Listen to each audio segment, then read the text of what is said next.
So hi, Look Noise Podcast. I'm Shane. I'm Glory. Happy Monday. Happy Monday.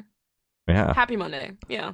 Yeah, I don't know. I woke up feeling the Monday vibes. I got up way too fucking early in the morning to finish this behemoth of a playlist we had that we're going to be talking about today. And I've been tired ever since. Thinking about tomorrow and the schedule that our douchebag intern by the name of Ain put together. We always go, shh. Shh, Ain. Stop scheduling interviews. It's been a couple of weeks, so we got a bunch of stuff to catch up on. I went to a handful of shows over the past couple of weeks. On Wednesday, August 27th, and Thursday, August 28th, I saw System of a Down, Korn, Polyphia, and Wisp. I was not expecting to go on Wednesday night. My girlfriend texted me Tuesday morning and was like, let's go on Wednesday. And I was like, you know what? I'm already going Thursday. But what's the... Just add it. What's the... God, you got me sold. Let's go on Wednesday too. I love Korn. So, you know, I buy the tickets and we're going. Totally miss Wisp. Just totally, it wasn't even in the cards. The show should not have started that early on a work day. There was not a shot in hell.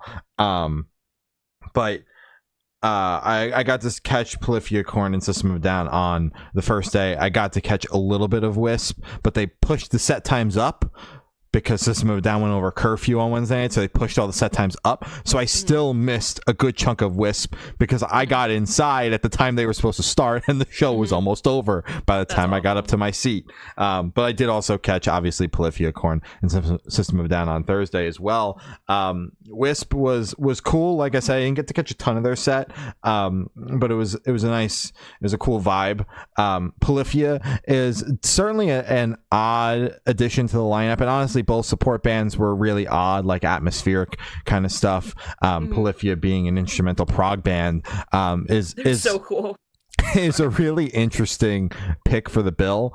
But they were dope, and they know how to command a crowd, and the shit's bouncy as hell, and you know, super fun to listen to, and just kind of prepare for the chaos that's about to ensue in front of your eyes for a few hours with Korn and System of a Down coming up next. It's a nice little, like, set the mood, but not exert anyone's energy too much, because you're about to go get your ass beat for the next several hours. They were cool. It was my first and second time seeing them, and they were really solid. And then, you know, Korn came out after that. Never did I think I'd see Korn in a stadium. Absolutely insane shit. They fucking rocked. I don't know. Like, I've seen Korn so many times. I see them every time they come to New Jersey. I continue the train of seeing them every single time they're in New Jersey, including if they're here for multiple dates. I love that band. They're my favorite live band. They're my favorite band. I fucking love that band. So they absolutely ripped. I was expecting the set list to be like very hits heavy, considering it was like a co-headline, but it was very obviously more so System of a Down show than Korn show, just in the fact that System of a Down hasn't toured, and it was their first time back on the East Coast in over 10 years. Like, this was a big deal. So although it's billed as a co-headliner, it's absolutely more of System of a Down show. So I was expecting it to be mostly hits, and it was, but there were some deep cuts on there that I was not expecting. They ripped mostly just their Lollapalooza set. I believe the second night it was the Lollapalooza set for Batum, which is fine. It was solid. And they did switch up the set list a little bit both nights. Not a ton of variety, but they swapped some songs around. I think they wound up cutting one song entirely. So there was some minor adjustments to the set list, which is much appreciated as someone who didn't think he was going to be there both nights. A little bit of variety was nice, but you know, I could listen to Korn play the same set list every time they were in town until the end of time, 5 nights in a row, and I would still be just absolutely stoked to be in the room seeing Korn for the umpteenth time.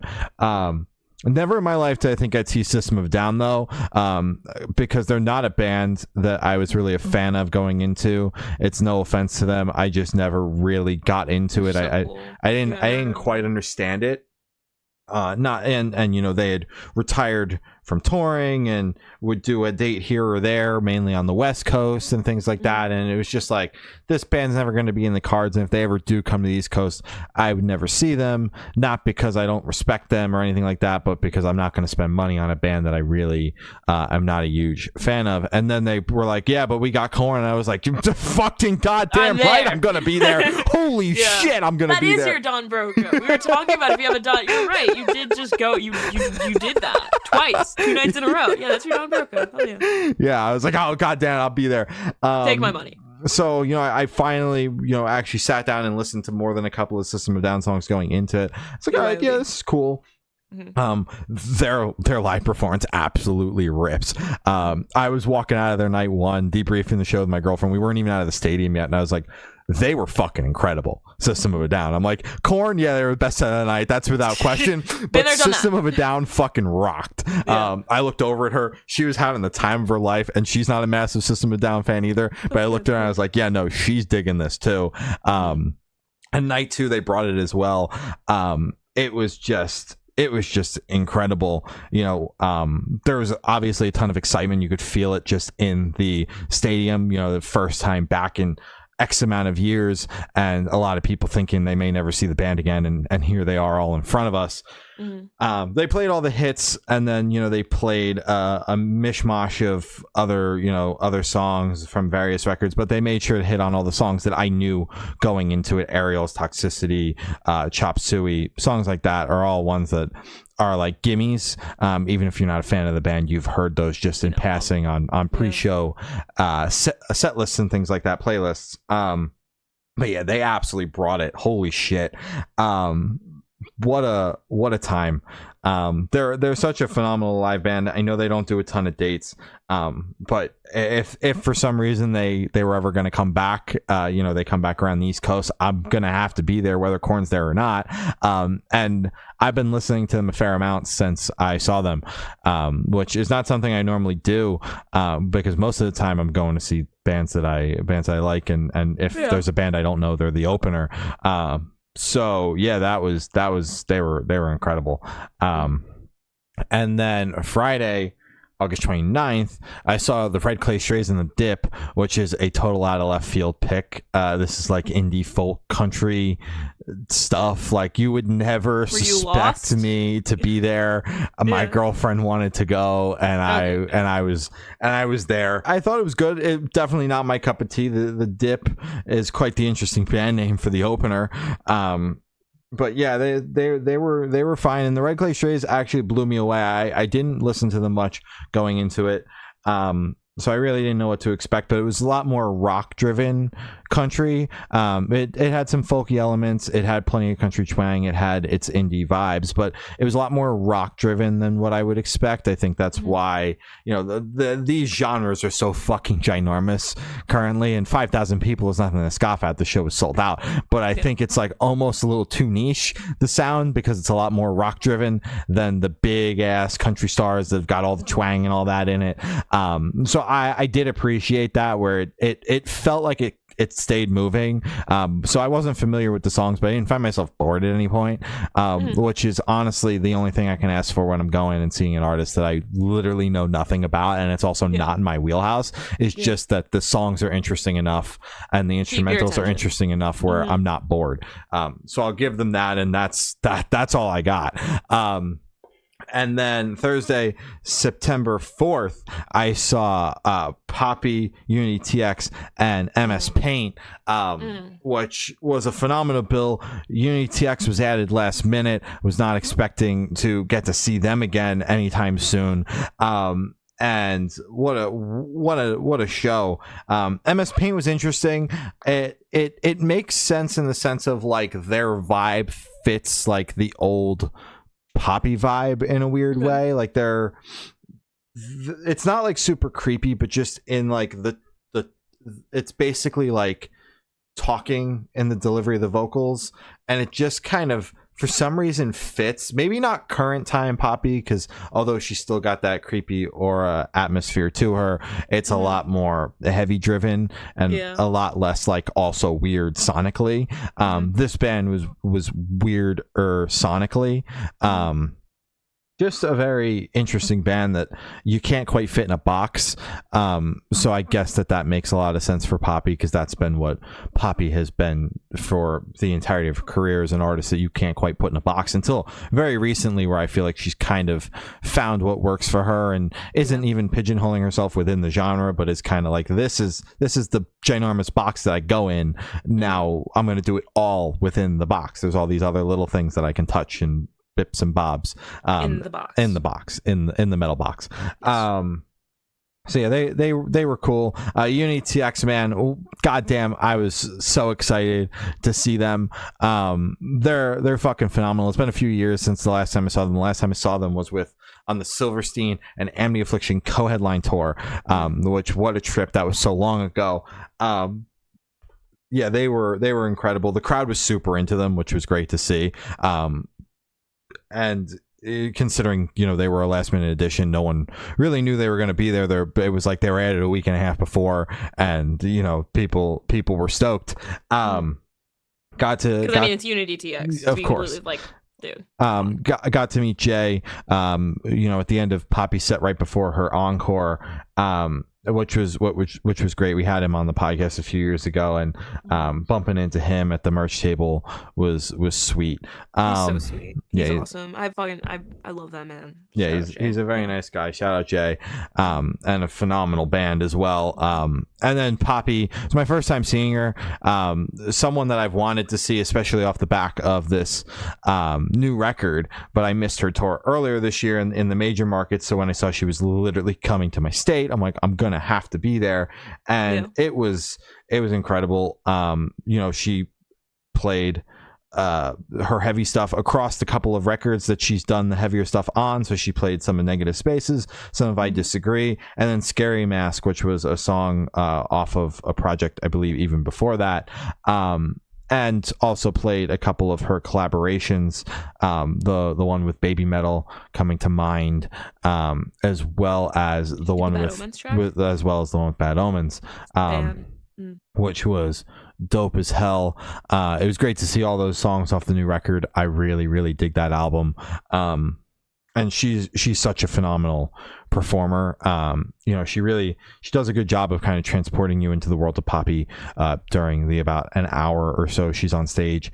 I was really captivated. I was excited to be there, and it was a great time. That tour continues on for a long time, so peep the dates. Dying Wish is hopping on in UnityTX's space, and they're an equally as great band, so peep those dates. And we've also interviewed Dying Wish as well. We have interviewed Dying Wish, and they're phenomenal, and their new record comes out in a couple of weeks, and I'm very excited.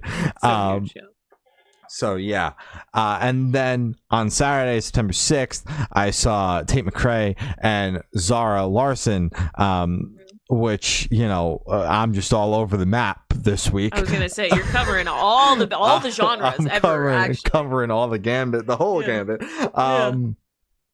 Zara Larsson was super dope. I've never seen an arena that full for the sole opener on a pop tour. But I did not realize how big this artist was until she was in front of me. And the people were actually standing when this girl came on stage. It's a very makes sense pairing, Tate McRae and Zara. You're like tight like that? You could just call her Zara? No, Zara Larsson, whatever. We were talking about Zara. I thought I could just say the first name. I'm just fucking with you, man. Whatever. Tate McRae and Zara Larsson, they make a lot of sense. They're both kind of doing the 2000s revival pop stuff. So it makes a lot of sense in it, and the fan crossover is absolutely there. She's also that TikTok song Symphony. That's her. Oh, I just want to be part of your symphony. Yeah, that's her. Ooh, that song. Well, the 10 seconds. Yeah, couldn't tell you the rest, but I love those 10 seconds. She played that song last. But you got it. Yeah, it was honestly really good. I wasn't sure what to expect. Normally, these pop tours have these openers that like you never really hear from again, and you'd never really heard of going into. But I feel like Tate did a great job of picking an opener. Again, you just fuck off.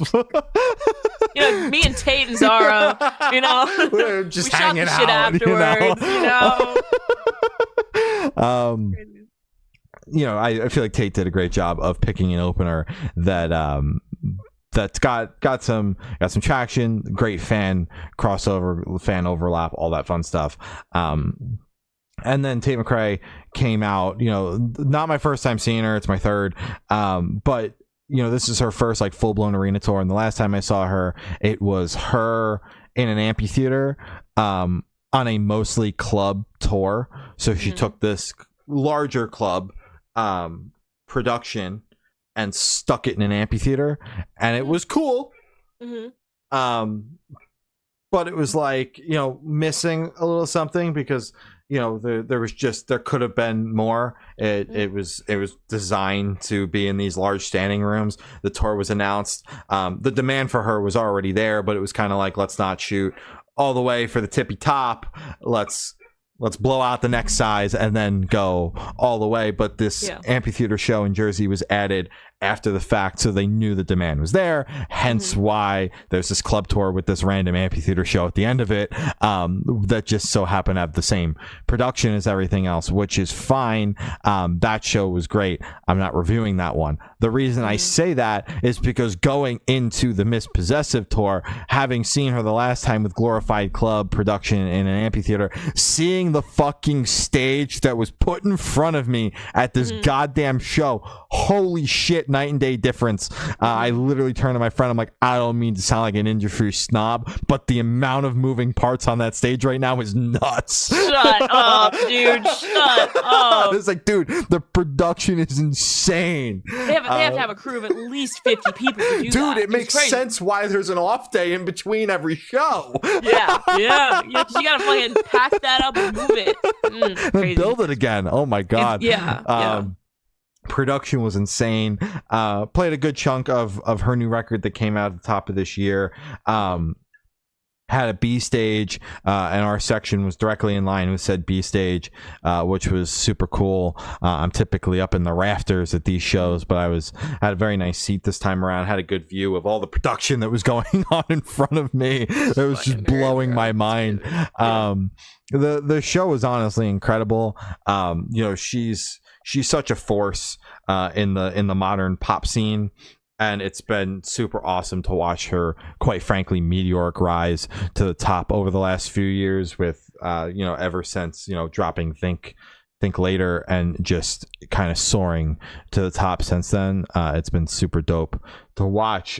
So kind of seeing the beginnings of victory lap of like, this is where I'm at now, happened in front of my very eyes on Saturday. I was like, holy shit, a lot has changed in a year. Which I noticed on paper, but seeing it in person, I was like, wow. I did wish that she played a few more songs off her last record, because just personally, that's my favorite work that she's done, but that's just a personal note of, I like that album slightly more. But I got no complaints. That the show was incredible. There's some dates left, so if it's coming near you and you're a pop fan or a Tate McRae fan, I highly recommend, because I left the venue blown away. I'm gonna be honest with you, my socks were blown clean off. Yeah, just steaming, smoking. I couldn't believe it. Other than that, we've got a bunch of albums to talk about: EPs, deluxe records, singles. We covered the whole gambit this week. Every single possible thing that we would cover on here, we are covering it, and I've never been so excited. Kicking it off, we got Pinkshift. They dropped their new record, Earthkeeper. We had them on the podcast. It was great to catch up with them. We hadn't done an interview since 2020, and it was far too long. This catch up was necessary. It's a phenomenal chat. It's about an hour long. Go check it out. We dove super deep into like what the album itself means and the album art and the album title. Like, that's a third of the interview. And Ashrita has the vinyl and is like pointing at things and breaking it down. It's the most comprehensive breakdown that we've gotten of an album art and an album title. So it was super cool to hear and watch that unfold in front of us. But we obviously dive into the creative process as well with the time we had left. With all that being said, this record is incredible. We've been following Pinkshift basically since the beginning. We had them on the podcast off the back of that first EP, and And you know, I always thought the band was good. I liked that EP. I liked the first record. The short EP that they put out after the first record was really where, for me, the band kind of took a turn sonically, and I was starting to go from like, yeah, this band is good and I like what they're doing, to like, okay, wait a second, like this band is cooking. Like I got to see them perform that EP live. They did it at the beginning of their set, and it was just like a whole different animal. You know, you could see where the band was going in terms of the direction. And then, you know, hearing this record and hearing what they've done previously, which is a lot more straight up like punk influenced, this record still has that, but there's a lot more heavier influence on the record, with some metal as well. And I'd heard a lot of people around me describe this album for a long time, but no one ever allowed me to hear it until we did the interview. So I heard, so there were a lot of expectations going into this that maybe your average listener doesn't have, considering around people that had heard this album, had worked on this record, are friends with the band, that all heard it, and everyone's like, yeah, no, but I'm not giving it to you. I also gonna be honest, I didn't really ask. I was like, if somebody wants me to hear it, they'll send it to me. So there was a lot of that going into the album for me. And it honestly blew me the hell away. I said it in the interview, this is the best thing the band's done, hands down. It just clears everything. The songwriting is a step up. The sonics are a step up. For me personally, I always gravitate towards the heavier stuff, so this record having a heavier tone to it, while still, like I said, having some sprinklings of their previous work. They're not completely abandoning that sound by any stretch of the word. Really just ties it all together for me, and really excites me about the band and where this record's going to take them, if I'm being honest with you. Like, this album is just incredible. I love the way it opens with Love It Here. Vacant is one of my favorite songs on the record, because that's got like that funky ass, groovy ass breakdown in the middle half of the song. Don't Fight, Evil Eye, I Need a Ride is fucking incredible. Free Fall, just, dude, I could sit here and name a large chunk of this record. There's not a single super slow song. There's not a skip on this album. Honestly, it's a really coherent, cohesive body of work that is best consumed in an album form, is where you get the full thing. And I'm not always one that's like, you know, we're album people, but I'm not always someone that's like, you gotta listen to it in album form to get the full thing, although that would be normally how I can best consume music. People consume music in other ways, but I feel like this record is best listened to, just sit down, listen to it from front to back, because you're going to get a lot out of it outside of just the music. And I really dig it. This band blew me away with this album, honestly. I completely agree. So going into this, I mean, I honestly, my only expectations were based off of the singles, and already off of that, I was very excited. I had the bar was in fucking heaven. You know, I was like, this shit is gonna fuck. I'm very excited for whatever they have cooking up. Obviously, I didn't hear anything until the interview. I hadn't heard anything about it, because I'm also not online. I'm not in the music space, at least. I mean, when I go online, it's like memes. It's like, they say the heat out here stroking people, where at, and I retweet that and I get off the internet. Like, that's my thing. So I kind of went in unbiased, or at least just with my own expectations from the singles that they had released, which I was a big fan of. So going into this record, I was floored, because every single song carried the same kind of like punky energy of just kind of like, just fuck you, but it was heavy. And it was, I don't know, it's because punk for me is kind of a either love it or hate it genre. It's very hard it's a very fine line for me, where it's like, I either like it or I don't. It's just, to put it simply. I don't have to. Talked about it in the Rise Against review that got disliked into hell. It's insane. It's like, Jesus, guys. You know, people can have other opinions. Maybe we said a couple things that probably we shouldn't have said, but it's like, it's okay.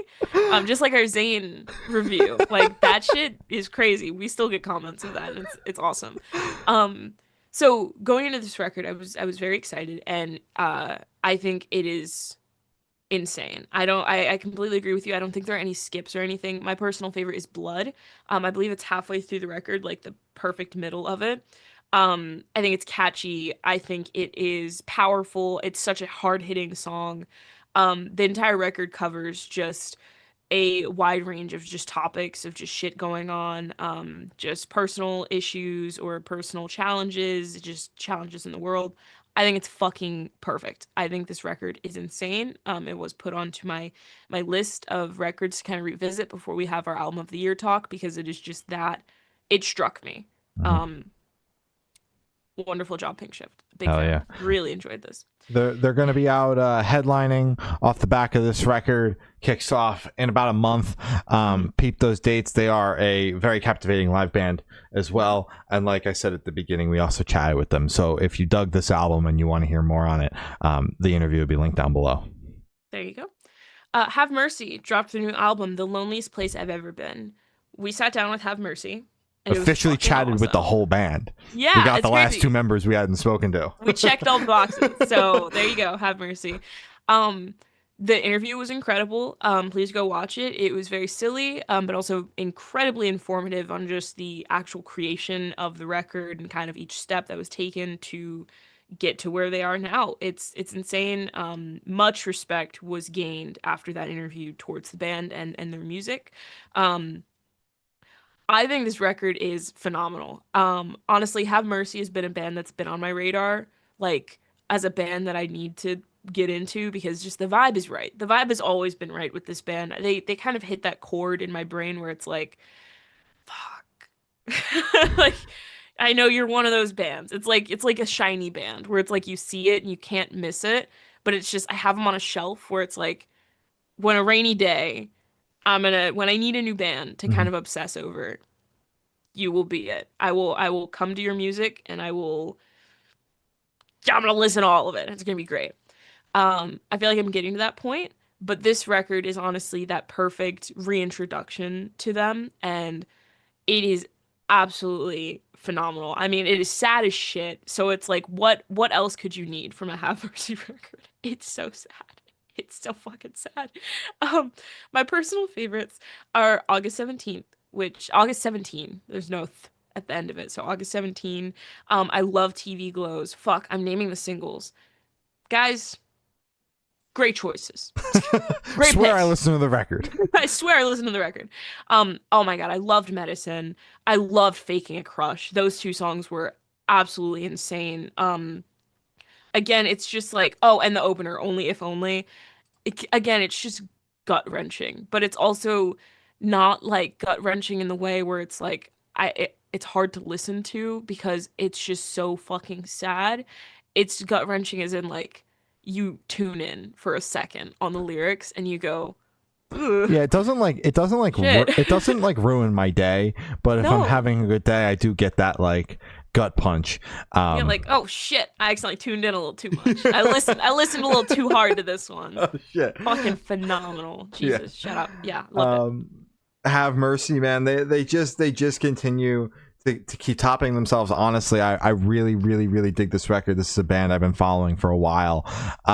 And I've spent a lot of time with this record, both on purpose and by accident. The interview got moved around a couple of times. I listened to the record ahead of and prepping. Shout out. You've listened to it like 8 times. shout out. Power outages and things like that, delaying things. But I revisited the album ahead of this as well, and yeah, it's really solid. It is incredibly gut-wrenching, but it's exactly what I expect from Have Mercy. But it's just the right amount of gut-wrenching, like you said, where you can listen to it whenever. But if you're feeling a certain type of way, it's there for you. But if you're having any other kind of day or feeling any other type of way that is not in a gut-wrenching mood, you can still listen to the songs and not leave it being like, damn, my day fucking sucks now. Like shit. Yeah. It's just a really solid listen. This band is incredible. Brian has a way with both his lyricism and then the way he delivers those lyrics that really instills these feelings in me, because I've said it on the podcast before. It's not even necessarily what the vocals are saying, it's the delivery of those vocals. So you know, Brian could be saying, you know, singing about how the sun is shining and the sky is blue, but if he delivers it the way that he delivered all the lyrics on this record, I might start tearing up. I can't even lie. Like, I might start crying. I mean, like, damn, the sky is blue today. Fuck, dude. Shit. So yeah, I really dig this record. I love this band. And some favorites. Only If Only, for sure. I know it's an opener. I know it's a single. It was solid though. Faking a Crush, goddamn, that song just absolutely crushes. Little Pieces, In My Veins, are all solid picks, but again, another record that doesn't really have a bad song on it. You know, this is a very, very solid listen. It's on the shorter side, so it's easy to just kind of sit down and consume this one in one piece. It clocks in at about 30 minutes. So, you know, highly recommend this one. This band has never been so back. I know they've been back, but this band is all the way back. This is the most solid thing I've heard from them in a minute. I'm digging it a lot. Yeah, damn straight. Nova Twins dropped their new album, Parasites and Butterflies. Been patiently waiting for this record. And, you know, we covered the singles, and it was just kind of like the fleeting, like, yeah, this song's good, but wait for the record, because neither of us are like huge fans of Nova Twins. Obviously respect what they do, and there's a reason why we're sitting here covering them. We think they are a solid band, but not something I listen to in my free time. So, you know, was waiting for the record, and finally here we got to jam it. And I do think that the album's good. I do have a couple of gripes though. The first one being the fact that the singles are all front loaded. That is a huge that is just a huge, like, oh shit kind of thing for me.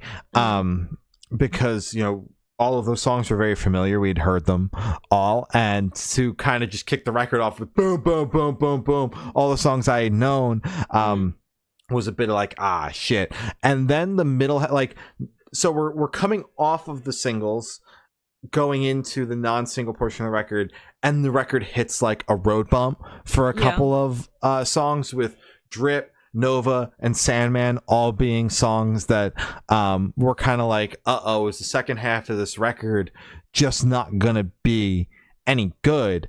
So those are like my two gripes with the record, is just the track listing basically in general, both with the singles all being at the beginning and then that middle portion of the record being not something to write home about in my personal opinion. But honestly, the second half of the record, once you get through that little bump there, I think is stronger than the first half, which is all the singles. Hummingbird, Parallel Universe, Hide and Seek, Hurricane are all incredible fucking songs. And yeah, the top half are incredible, and Monsters is currently stuck in my head as we talk about this album. The second half of the record just had me being like, holy shit, why weren't these some of these picked as singles? Because I think they're stronger than some of the songs that were picked as singles. So yeah, sure, like I do like the first half of the record. I liked those songs as singles. I would have liked to seen them strewn a little bit more across the record, but the second half of the record is what people should be talking about, man. A Parallel Universe, I heard that song, I'm like, holy shit. Hide and Seek, again, holy shit. And then the way it closes with Black Roses is a very nice way to kind of tie everything together and really close this record off. So yeah, this album, you know, considering for about half of the record, I was like, okay, got all the singles, now we're hitting a road bump. I don't know where this is going to end up. It ending on such a strong note for me kind of sold me on the record and had me excited to come on here and talk about it, because like I said, for half of it I was like, this could go either way. And it went the way, obviously, I want all the records to go, which is on the side of good. I don't want to sit on here and be like, this album sucked. It sucked. This shit blows. Yeah. But yeah, I thought it was really solid. I'm very excited. Yeah, hell yeah. I thought the record was solid. I mean, to be completely honest, I was excited and it was easy for me to get into because it was front loaded with the singles. But again, I feel like I set myself up on some of these days where it's just like if it's not a band that I'm already super familiar with or super excited about, and we have like a 7 hour long playlist, Like we did today. a lot of shit just gets lost in the shuffle. So it's like I recognized it as soon as it came on. I was like, okay, cool. This has to be Nova Twins. I looked, it was Nova Twins. I said, okay, cool. This is exciting. I recognized the singles. I went, okay, cool. I know this. Cool. Like my little buoy, to hook onto in the sea of new music. And then it's like it just kind of came and went for me. I don't know if it is me, my brain kind of being overwhelmed with the sheer amount of music that I needed to consume today, or if it just didn't strike me as much as I had hoped it did. Because a couple records after this did hit and I was tuned in. But if I draw a line for, okay, why though? It's because I'm already pretty familiar with said band. So I'm a fan of Nova Twins. I like their music. I do like the first half of this record, but I think when it comes to newer stuff, my brain just kind of went, that's enough. That's enough out of that. Um, but either way, I love their music either way. I think they are an incredible band. And from what I did listen to and what I do remember, I thought it was perfect energy. I thought it was catchy. I thought it was that perfect blend of like heavier stuff, but still kind of like a pop twist to it. I think it fucks, and I think more people should be doing stuff like that because it's something that I don't see often, and it's just the energy and the fucking vibe that they bring to it. I think it's so fucking fun. So I liked it. I just get overwhelmed. It's just Yeah. 7 hours of music, man. I'm sorry, guys. Like, I'm sorry. I would just like to say, though, too, you kind of reinforced my argument with the fact that you had all these buoys at the first half of the record with nothing to hold on to at the second half. If they had diversified it a little bit and shuffled those singles around, maybe you would have come away with grasping a little bit more because you would have had more chances throughout the record to be like, I know this song, I don't know this one, oh, but I know this one. Whereas at the beginning of the record, it's just like they got all those out of the way. I went, oh yeah, and then I drowned. Oh, I drowned. Shit! Where's the lifeguard? Fuck! Shit happens. Swollen Teeth dropped a new album, Ask Nothing. We sat down with Mega from Swollen Teeth, and it was a great conversation. If you'd like to go watch that, it was like 30 minutes, 40 minutes, I think. 50, 45? I don't know. We're close there. It was a long conversation. Our first time interviewing a completely anonymous masked band. Interesting for us, but it was a phenomenal chat. Getting to dive into things with Mega and this band. This is a band I've been following since the inception because of the Ross Robinson and Sid from Slipknot co-sign and co-collaborator, them existing in the world of this band. That has been the reason why I've been following this band since day one. So getting the opportunity to chat with Mega about the record and now there being a debut album to chat about was all very exciting things for me. And I think this album is really, really, really solid. This is actually the record like on Friday that I put on my way to work. Of all of the albums that came out Friday, there were 4 or 5 that we were talking about, and this is the one that I went for because it did leave an impact on me when listening through it, in preparation for the interview. And I'm going to be totally honest with you, the way this record opens, I am not a fan of. I have listened to this song a few times. The song is Family, and I don't get it. Will I ever get it? I don't know. Come back to this in a year and comment, Shane, did you ever get it? And I'll let you know. But currently speaking, I do not like that song. And if you're coming to this review being like, I listened to Family and I turned the record off, what's the rest of the album sound like? Go listen to the rest of the record, because the rest of the record is a lot more cohesiveness to it, and the vocal delivery is a lot less grating to the ears, Yeah. because that's honestly my main problem with Family. I think instrumentally that song is still very much Swollen Teeth and what you get from the rest of the record, but there's something off about the vocals on that song that I'm just not a fan of. And for it to open up the album, it is kind of something where it's like, kind of wanted to turn it off the first time I fucking heard it, and then I was like, do I really need to listen to this album or like what? But the rest of the album, you know, really blows me away. Foster is a standout for me, and that comes from the fact that you know, we spent time kind of obviously diving into the record, and as much as the band is willing to share, considering they are anonymous and don't want to hang everything out on the table with what they're talking about on the album. But Foster is a song that we actually took time, and Mega asked us questions, and Glory was Googling the answers about, you know, the foster system and all of that, and that really, you know, left an impact on me. And the song is very much on the nose considering the title's Foster, to kind of understand what's being talked about, but to have it, you know, in this interview, and you know, you can go watch it. It's in the interview, spending a good chunk of time talking about the song. It left a lasting impact on me, so that song stands out for that reason. I think it's a really solid song, but the sheer gravity of that song is something that I don't want to shy away from. And that's not to say the rest of the record isn't talking about really tough subjects and really important things. That's obviously not to say that, but that song is one that the band chose to spotlight in an interview about the record. So I wanted to make sure we spotlit it in our review as well. Money and Greed is phenomenal as well. I love the way it closes with Unite. Car Crash 2 feels like a car crash. That shit absolutely rips. Don't Give Up. Medicine. I could sit here and name most of the album. It's incredible. You know, I really, really dig this. I think it's a really solid debut record. You know, it's a part of like this new metal revival that we're getting, and encapsulates like similarly what Vended also has, because they're like this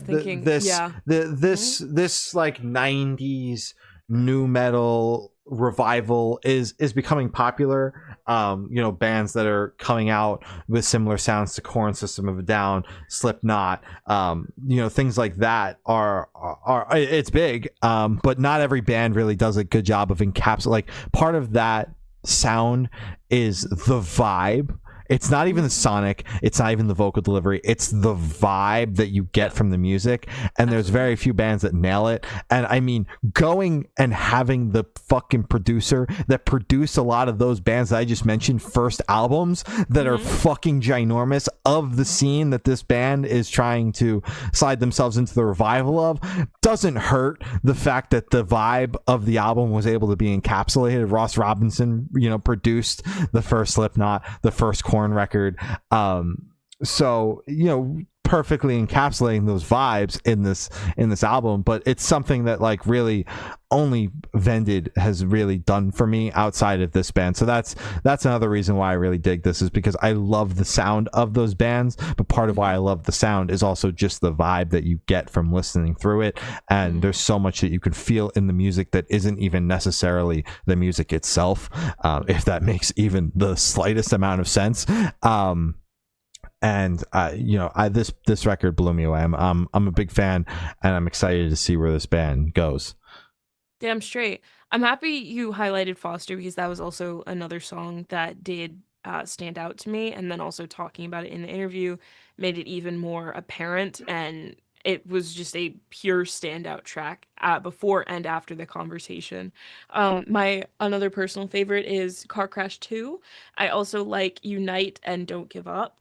I think the record is very solid. It's not the genre that I gravitate towards, but when you said Vended, I was thinking that while listening through the record. I was like, it's that same wave. It's that same new like baby bands that are coming up, that are reviving that sound and that era and that vibe.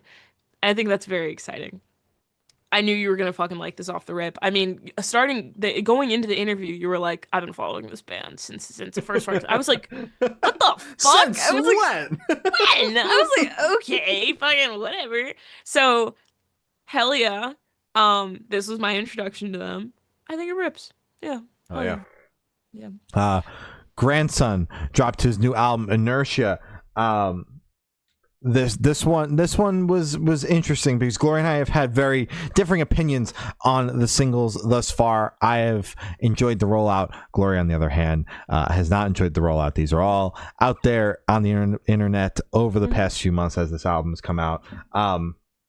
And this record's very interesting to me because Grandson is an artist that me personally I've had quite the history with in terms of starting out being and this was when Glory was really into Grandson showing me these songs and me being like, yeah, no, I am not a fan of this at all. Hard pass. I don't like it. It was very like 21 Pilots esque, and that's why I feel Glory gravitated towards it. It revolved in that same vein and that same sound, and I was not a huge fan of it. And then we had him on the podcast about I Love You, I'm Trying, and I feel like that album was a sonic shift for him, and I was really into that record. It was obviously an honor to have him on here to talk about it, and that definitely aided in me enjoying the album. But just sonically, like from the first single, not even knowing that we were going to have an opportunity to speak to him, I was like, this is a step up from the artist that Gloria has been showing me for the past few years, being like, this is cool, you should like this.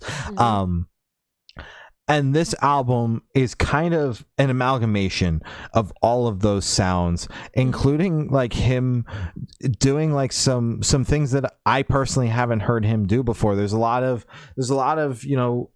previous eras of Grandson in here, but there's also some heavier moments, some moments that feel very rap rock coded and like a Limp Bizkit style without the Limp Bizkit vocals or lyrics, of course, because this record's a lot more serious. I was gonna say anything Fred Durst has ever touched, but I'm just saying rap rock and then going for the most obvious choice of rap rock nu metal band out there, but I do feel like there's some heavier moments on this record that I haven't heard Grandson do in the past, while also blending everything that I have heard him do in the past.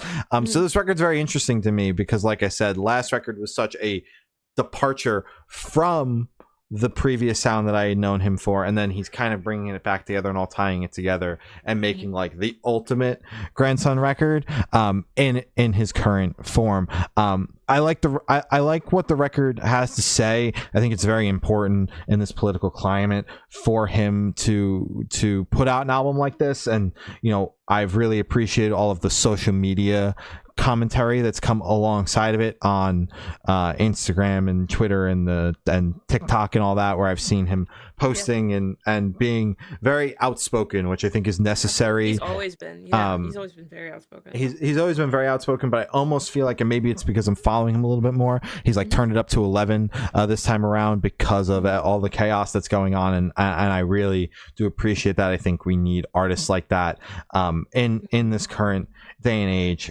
that are very clearly not pandering to an audience, but are very authentic in the way they do it, and I think he is very authentic in the way he does it, so I appreciate that. And I do think that this album is very solid. Self-Immolation has actually been stuck in my head for most of the day. I know that was a single, but that song, in my opinion, is very catchy. Who's the Enemy is an absolute banger. Pull the Trigger is the closer.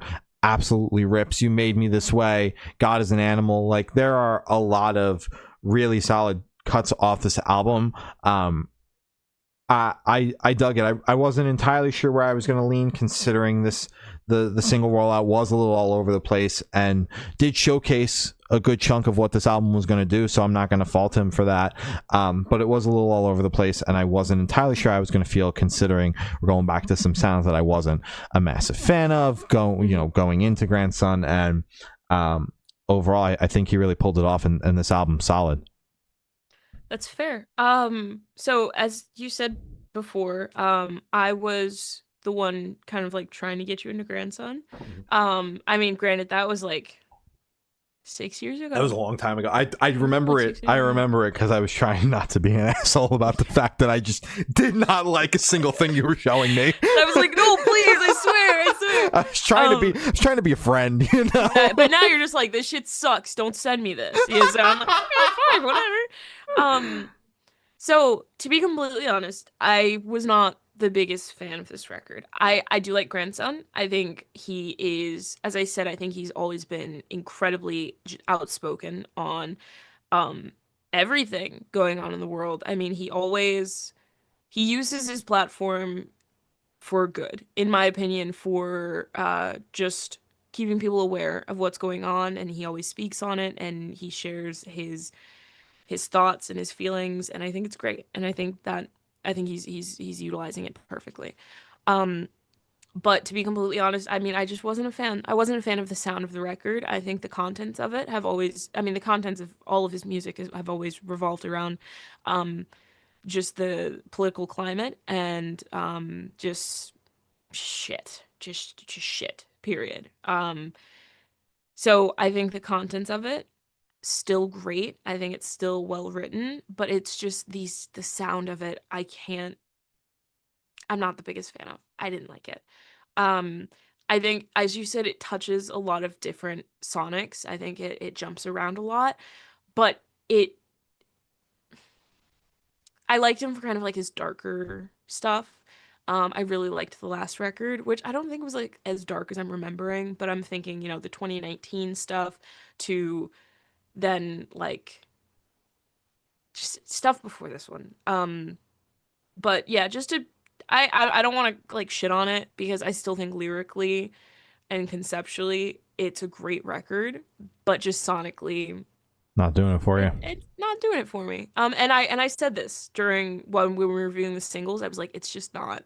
He's going a different direction, and that's completely fine, and that's what I expect of artists. But it is just not a direction I will be following. Fair enough. He'll be headlining off the back of this record for the fall into the winter time. So peep the dates. I know there's US, Europe, UK dates all announced. So peep those dates. Check to see if he's coming near you. There's a lot of dates out there. So I'm sure if you want to see him, you'll be able to find something. Bless the Fall dropped their new album Gallows. Okay, Bless the Fall. Shit. First record in a minute. Right? And been patiently waiting for this one.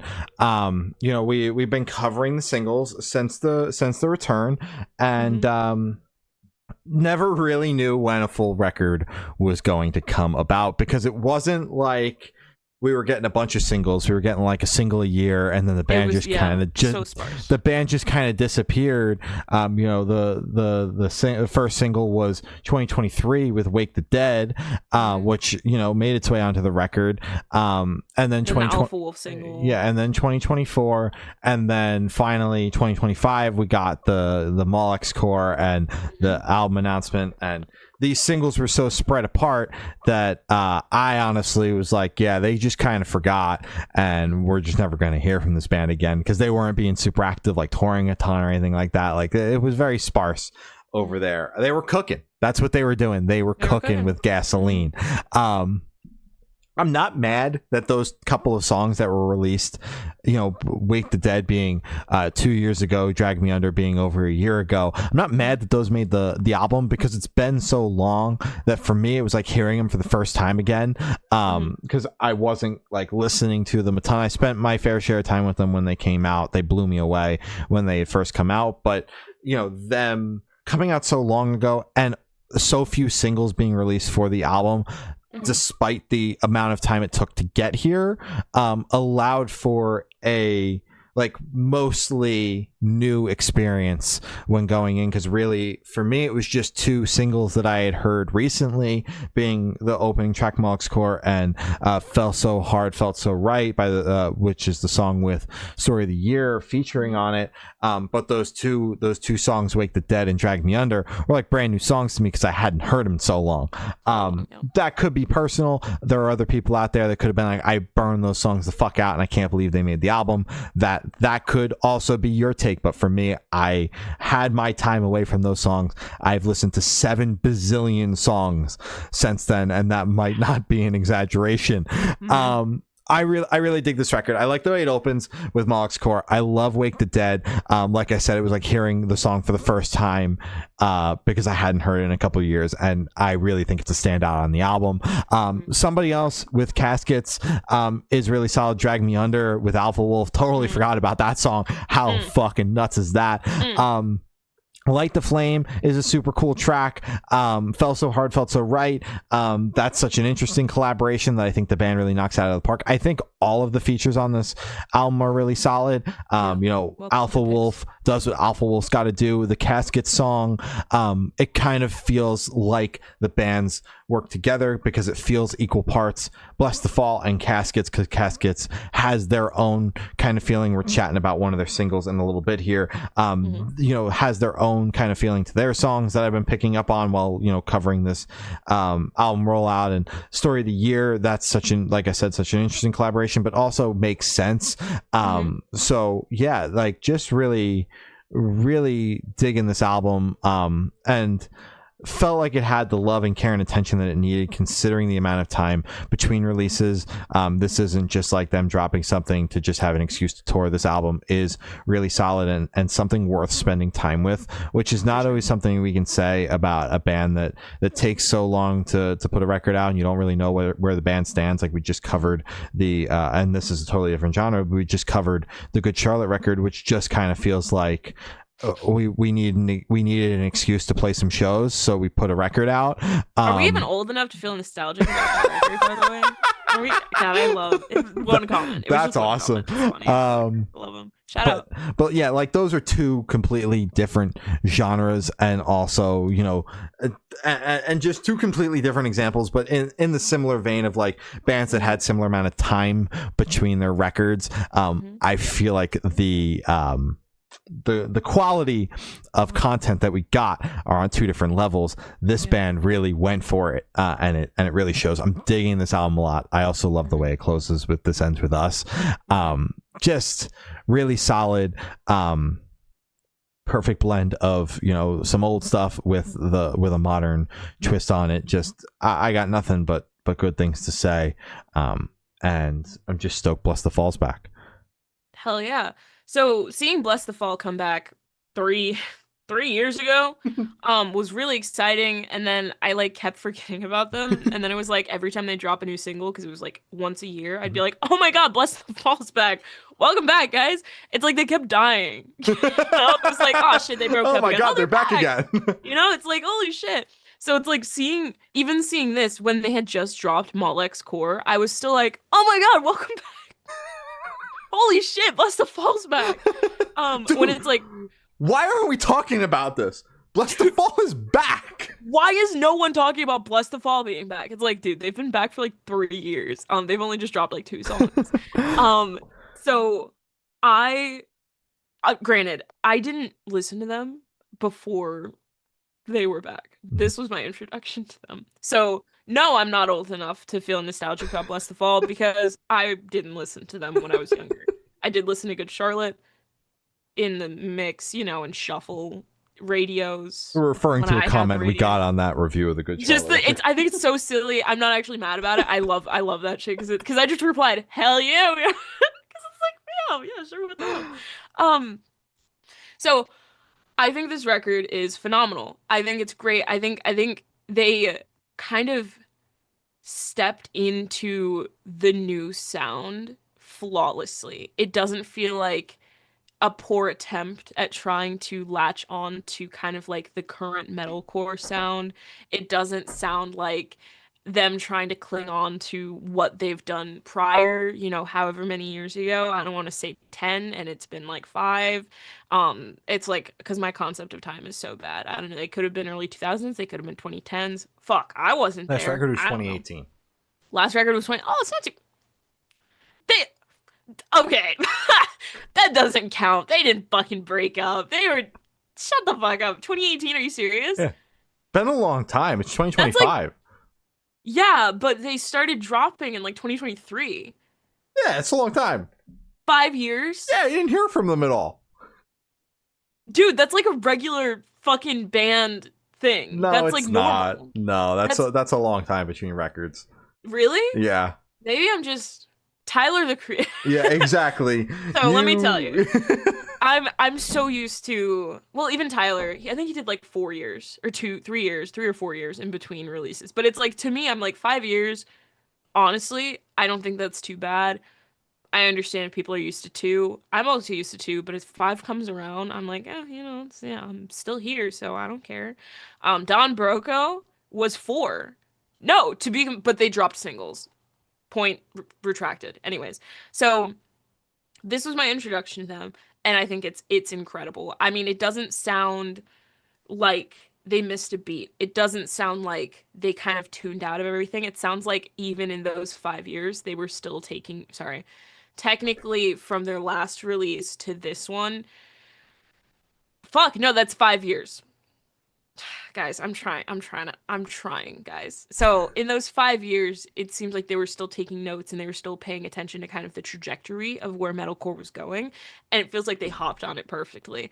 Um, it is current, it is catchy, it is hard hitting, it's heavy, it's good. I fuck with it. I really like this. My favorite track is honestly Malek's Core. I fucking love that song. And then I really like the Drag Me Under song. It is a single. Both of those are singles, but I love Alpha Wolf. That's all I have to say. I love Alpha Wolf. I do like This Ends With Us. I like Light the Flame. Honestly, as I said, I think the record's phenomenal. It surprised me. I liked it a lot more than I thought I would. Wonderful job. Hell yeah, they're going to be out headlining with support from Miss May I, Dark Divine, and Colorblind. So keep the dates, check to see if it's coming near you. That's a very solid lineup, so I highly recommend. Fleshwater dropped a new album, 2000, In Search of the Endless Sky. This is our first time diving into a full Fleshwater record. We picked them up with the beginning of this rollout, not really knowing what to expect, and now we got a full album here in front of us. Still not really entirely sure what to expect, but this band has been on my radar for a long time because I've seen a lot of people talking about them. They went on tour with Deftones earlier this year, so I'm like, there is excitement around this band and I need to know what it is. Hence the addition to the end of the playlist. I think that this is really cool. This isn't normally what I would go out of my way to listen to. It's very shoegaze-esque in my opinion, but I do like that sound when I come across it. It's got the shoegaze element. It's got some super heavy moments on it as well, and I think it's a nice blend. Like I said, it's not something that I would normally go out of my way. It's not in my wheelhouse. My wheelhouse is very much like the last record we just chatted about, the Bless the Fall album. That is directly in my wheelhouse, like bullet right through the center, just boom, that's right there, bullseye. Right there. This one is like you shot around, you might have missed a couple of times, but then you hit like the edge of the target with this record. But I do really like it. I like the first 3 or 4 songs. That's my favorite. I do think that this album opens insanely well with Drowning Song, Green Street, Jetpack, and Last Escape, all being incredibly solid songs. Jerome Town is the one song on the record that kind of loses me a little bit. It just kind of, it clocks in at a little over 4 minutes and it just kind of drones on a little bit longer than I would have liked it to. It does lose me, but then they pick it right back up with Sundown. But I do think that the first half of this record is the strongest portion. The second, that does not discredit the second half. I just thought that this album started out really, really strong and grabbed my attention. And then my attention waned just a smidge as it went on. But they largely in part kept my attention for the record, the duration of it. But yeah, this record was pretty solid. I get the hype for the band. I needed to put it on the playlist to understand it, to have the time to sit down and listen to it, but I think the album is solid. There you go. Yeah, I thought this record was great. I mean, honestly, this feels like this is first introduction. I was confused as to why this was on. I was like, dude, it's like, fuck, man, the playlist is already so long. Just stop adding to it, man, please. But I was pleasantly surprised going through this record. I mean, I think the vocals are absolutely phenomenal. They kind of blew me away. That was the big standout for me. I don't know. I fucked with it. I don't think at the moment I have any tracks that I want to shout out specifically, but I do just know I I listened to it. It came and it went, and I was very surprised with just what was gracing my ears because I didn't really know exactly what to expect going into a full record. I enjoyed it. Yes, Hell yeah. Hell yeah. Kingdom of Giants dropped a new EP, Burning Chrome. Yes, sir. New Kingdom of Giants so soon is not what I was expecting. We chatted about the last EP, Bleeding Sorry, just last year, the tail end of last year. So when we got a new EP just about a year later, I was not expecting that so quick. I did really enjoy this. I think they do a nice job of balancing the very heavy moments with some lighter moments on the record. I almost feel like it's 50-50. That kind of, has the swap with Cold Burn being like the most out there song on the record. And then they pull it back in a little bit with Taste of Poison and Digital Hell, but those lean on the lighter side of metalcore. Cold Burn is really like out there and a little bit more experimental than the rest of the EP, which I appreciate as a little palate cleanser from getting your ass pulverized on the first 3 tracks. Tune Me Out, Collide, and Lead Me Back. My favorites being Collide and Lead Me Back. I think that those songs in particular are the strongest. They're also the heaviest on the EP, which is always the thing I'm going to go for.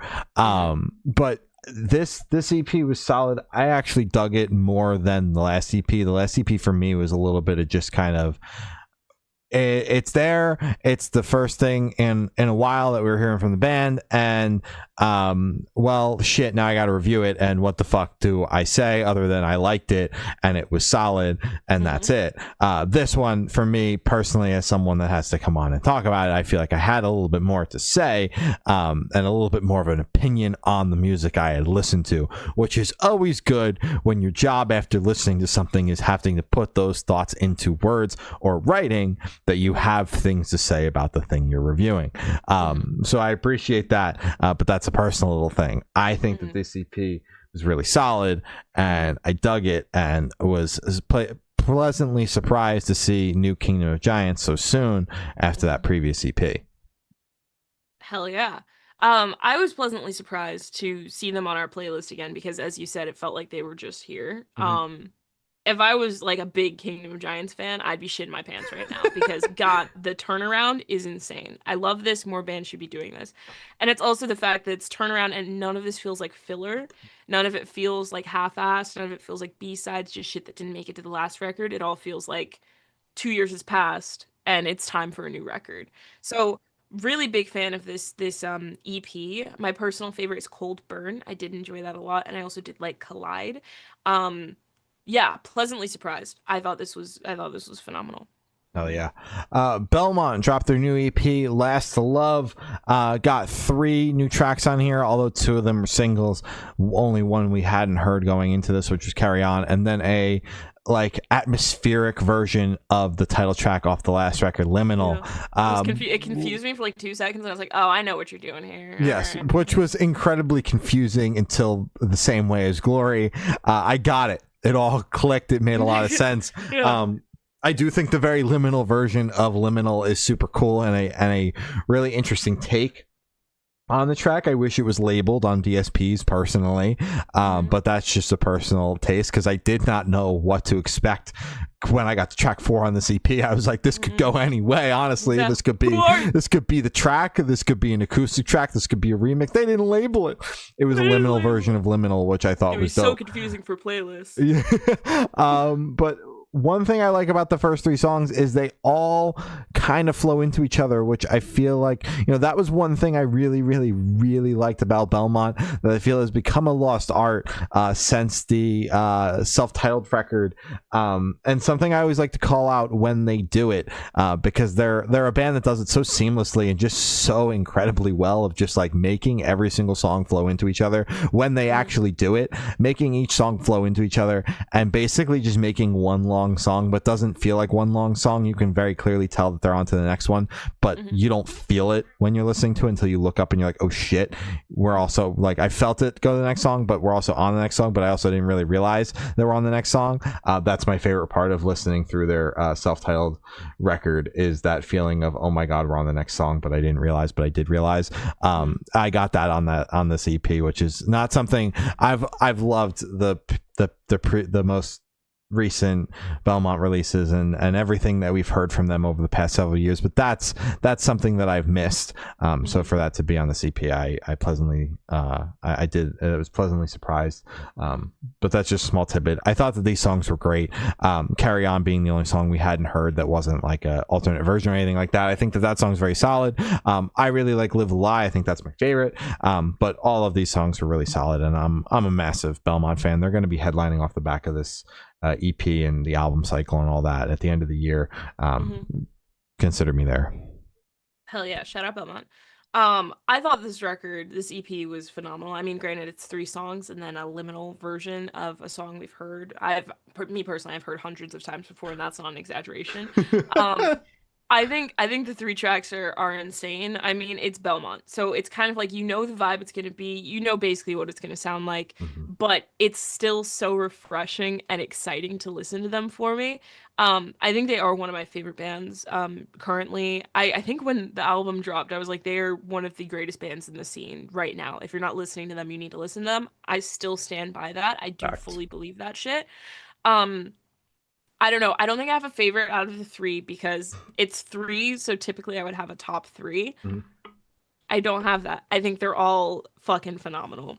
The liminal version, as we both said, it confused the fuck out of me because it's like, I kind of like tuned out when it first started, and then I heard kind of like the overlay of the bridge, and I went, is he like referencing, like, because you know how some bands do that where it's like they take like a little part of another song and kind of overlay it, and I was like, oh shit, that's so cool, I love when bands do that. And then I kept listening, I was like, oh no, it's just liminal.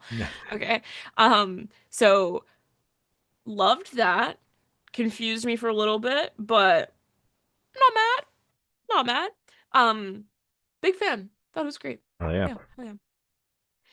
Knox dropped a deluxe version of his album Going Going Gone (parentheses for good). It is 2 new tracks and then a live track from Ohio. Shout out Ohio. Of his track Voicemail. Yeah.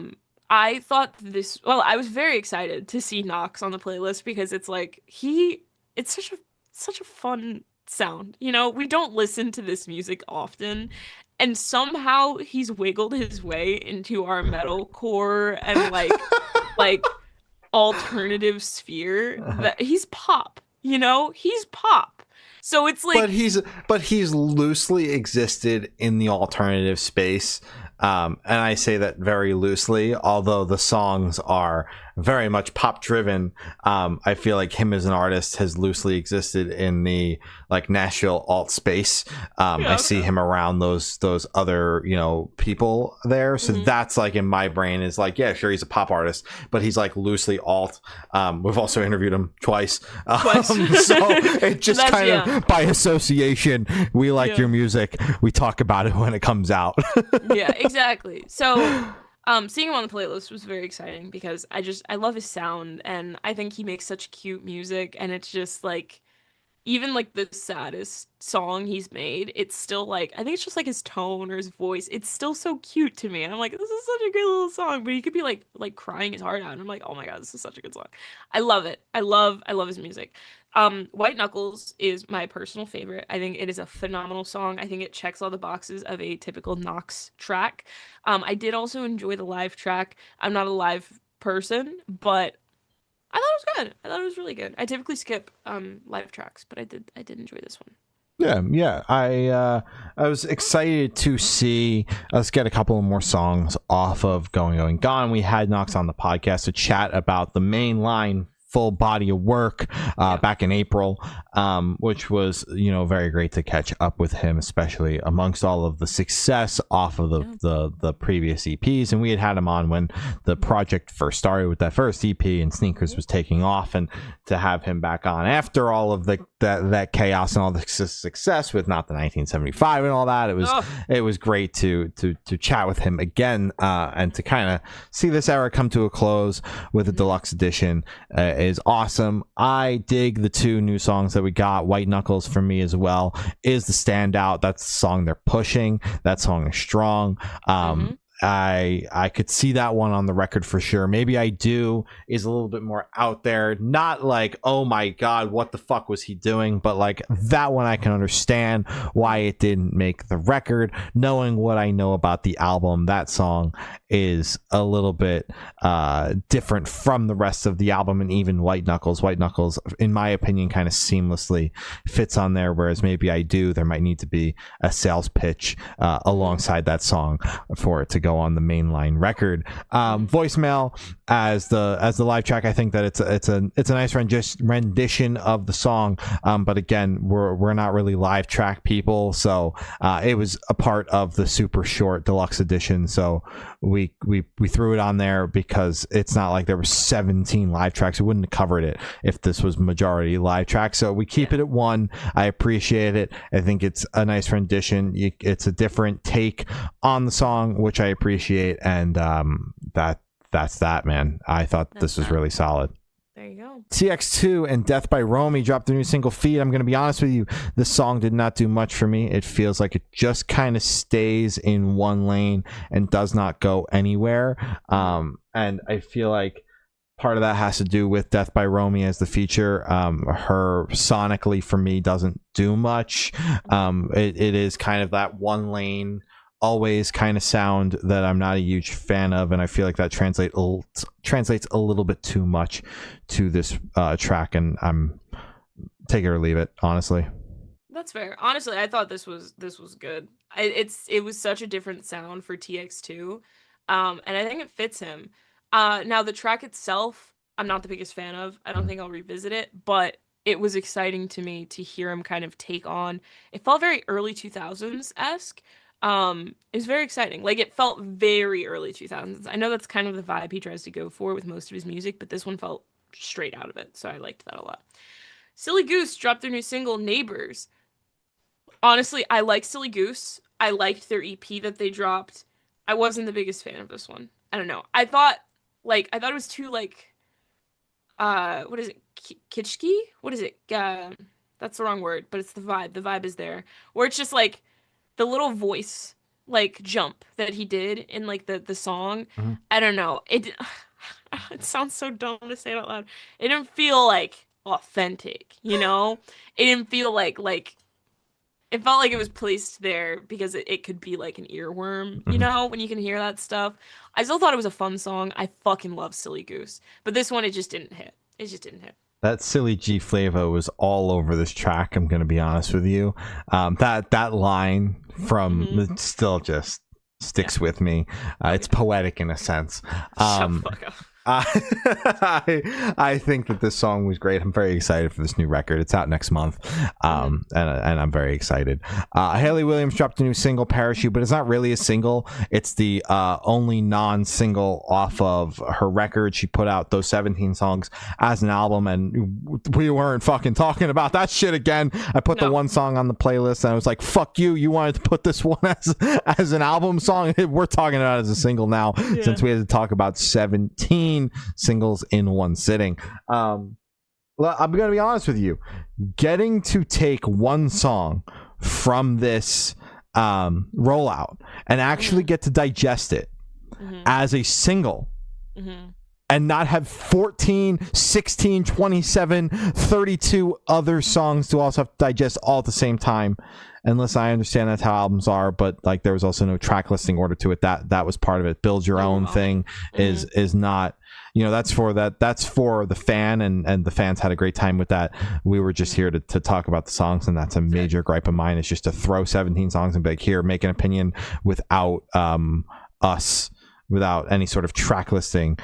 Just here's 17 songs in one go. And I've seen other publications talking about the same thing of like, please don't let this become the norm. And we are here to say, absolutely, please do not let this become the norm. But getting to talk about one song and listen to one song from this rollout, I really appreciate it, because we didn't get to do that at all. Not at all. And I did think that the song was really solid, because I had an opportunity to actually sit with this song and digest just one song and not have to take notes on the other songs, because there was no track listing and I have to remember which songs I liked and which songs I didn't like, and they were in clumps because there was no track, and just a train wreck. I have to listen to the album now that it's out there as a record, but I did think that the song was actually pretty good. I'm going to give it to her, but I'm not going to give her the rollout.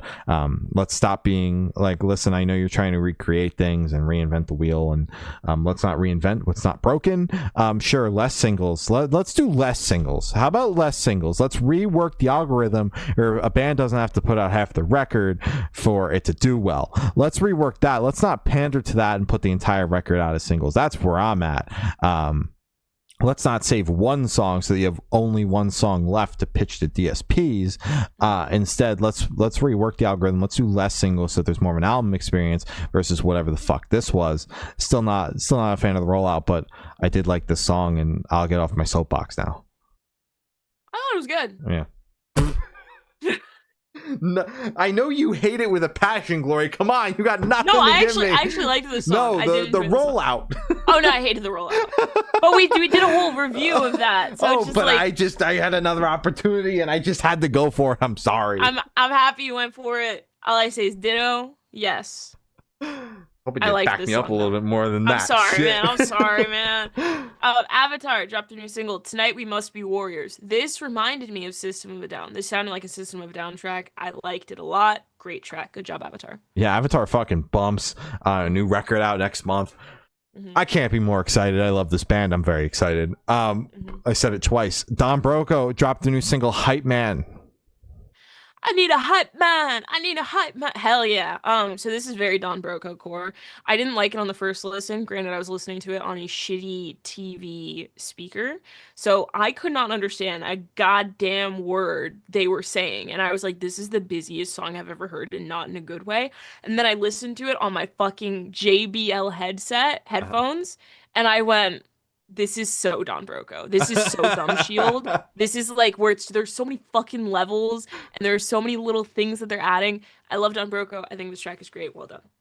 Mic check, yo, one, two, we had reconnected as soon as Gloria had come back from that trip that she's talking about, where she heard it on the TV speakers, and she was like, I'm gonna have to listen to the song again because I haven't listened to it since then. It was terrible. I'm like, bro, I only heard the clip, but I know that the song is so Don Broco. Dude, and I kept listening to the clip where it was just Matt, like, mic check, yo, one. I was like, this is going to be the greatest song ever, and then I was let down. Yeah. But now we're back. We're so back. We're so back. Yeah, this song is a nice change of pace from what we had gotten on the first single. This is a lot more of what I was expecting as well.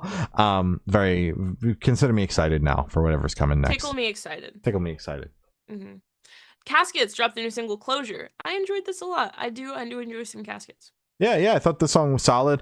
They definitely have a sound, which I'm picking up on as we cover this rollout, but I'm digging what we've heard so far. Dying Wish dropped their new single, Revenging Carnage. This is absolutely bonkers, nuts, insane. I love this fucking band, and I cannot wait for this album. I like Dying Wish a lot. This song is no different. Great track. I like them a lot. Thrice dropped their new single, Albatross.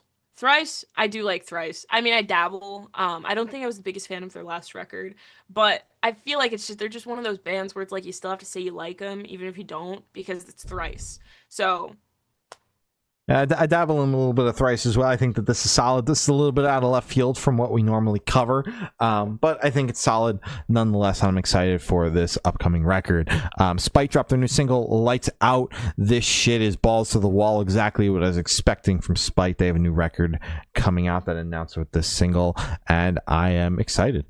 Not surprised, thought it was great. Miss May I dropped their new single, Pray for Silence. I enjoy Miss May I thought this song was great. Yeah, I thought that the song was solid. Makes a lot of sense to have the single come out ahead of the Bless the Fall tour.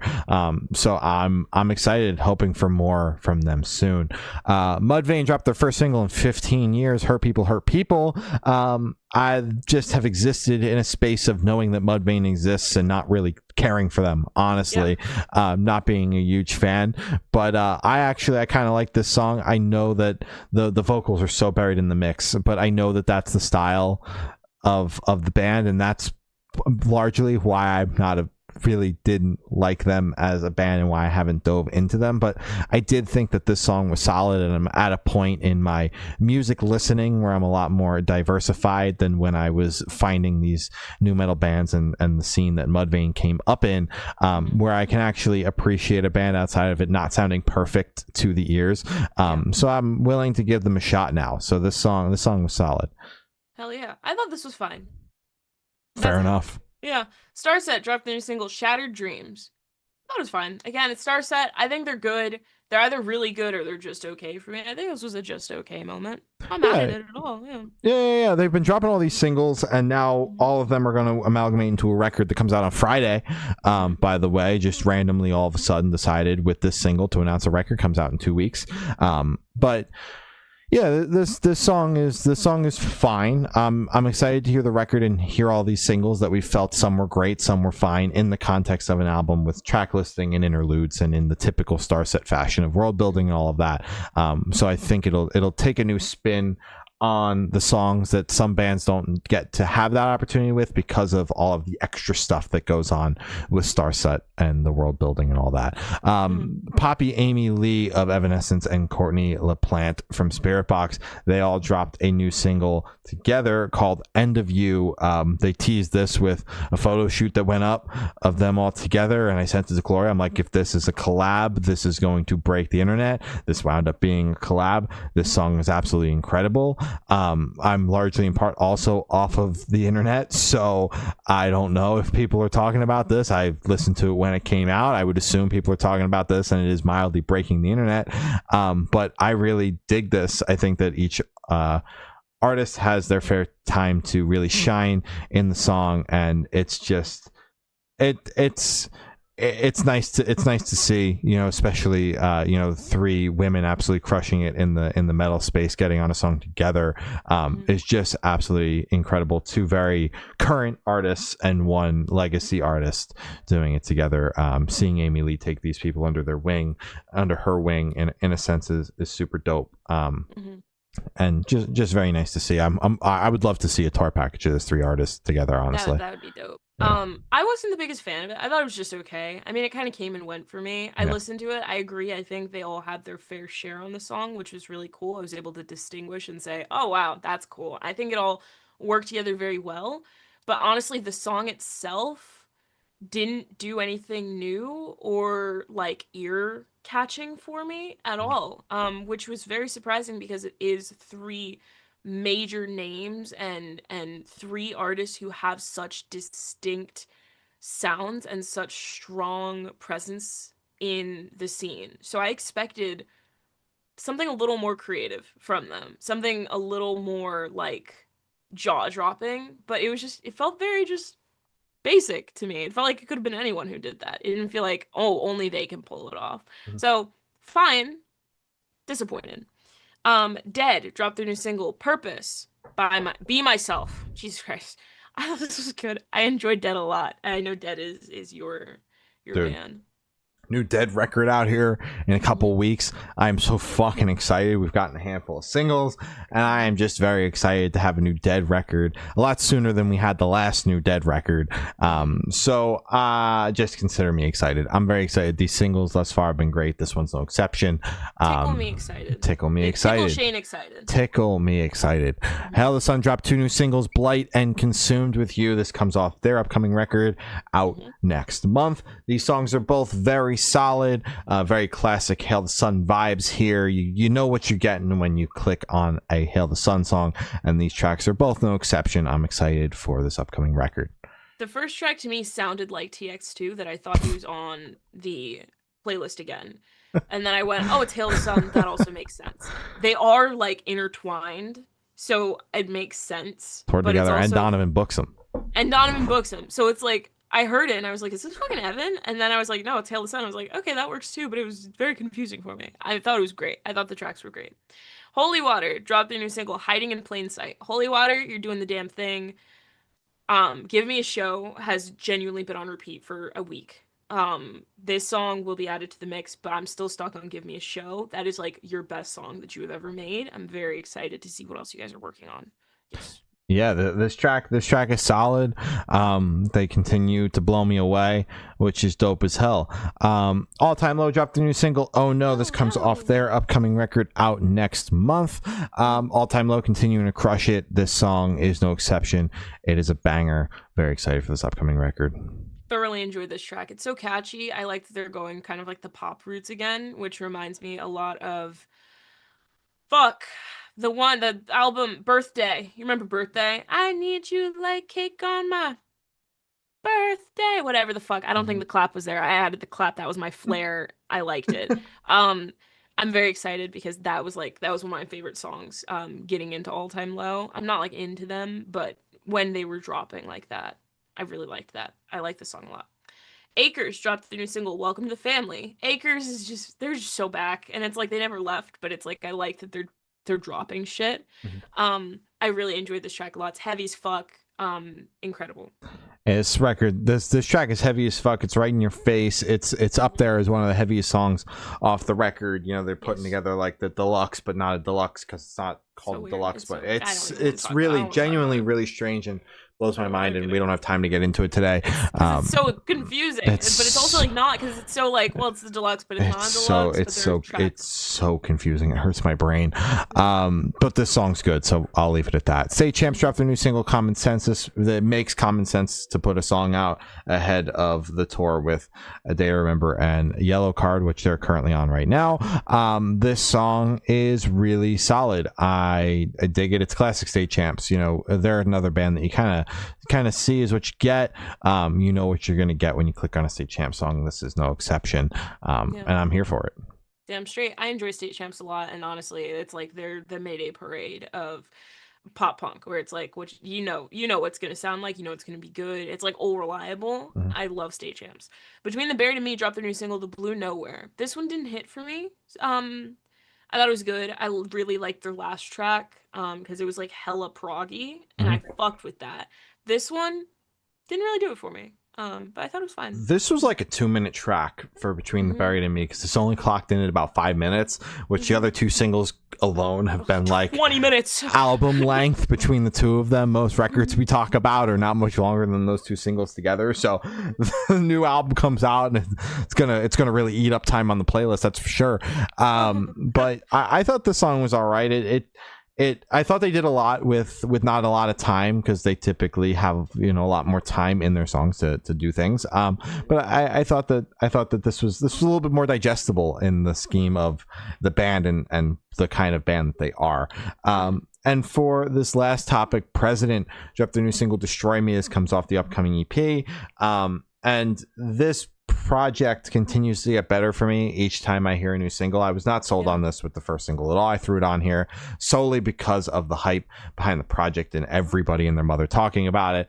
But now, you know, we've covered all the singles. We're going to talk about the EP when it's out in a couple of weeks, and I'm kind of sold on it. I actually really thought the song was solid.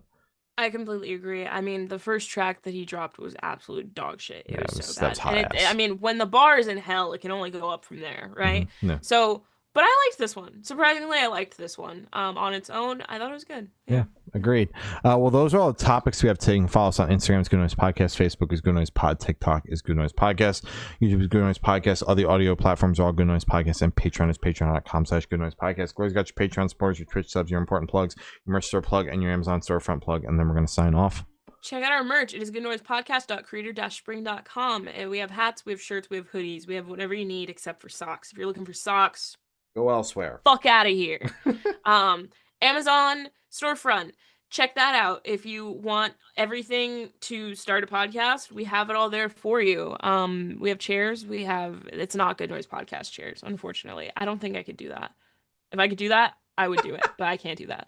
So check it out. If you want that, go for it. We get a little cut of it. We don't get paid for this. And if you want to help us out, that'd be great. Patreon supporters, thank you to Matt from Pulses, Pop Punk Apologist, Infamous Debub, Tyson from Heal the Hurt, and Eric. And thank you again to Matt, our Twitch sub from Pulses. Thank you, everybody. Much appreciated. Thank you, everyone. As always. Important plugs: Black Lives Matter, Stop Asian Hate, Free Palestine, Fuck ICE, Be a Decent Person, protect people at shows, don't be a jackass, and yeah, be kind. Oh yeah. Well, that's all we have tonight. I have been Shane. I have been Glory. And we have been the Good Noise Podcast. See you next week. Bye. Bye.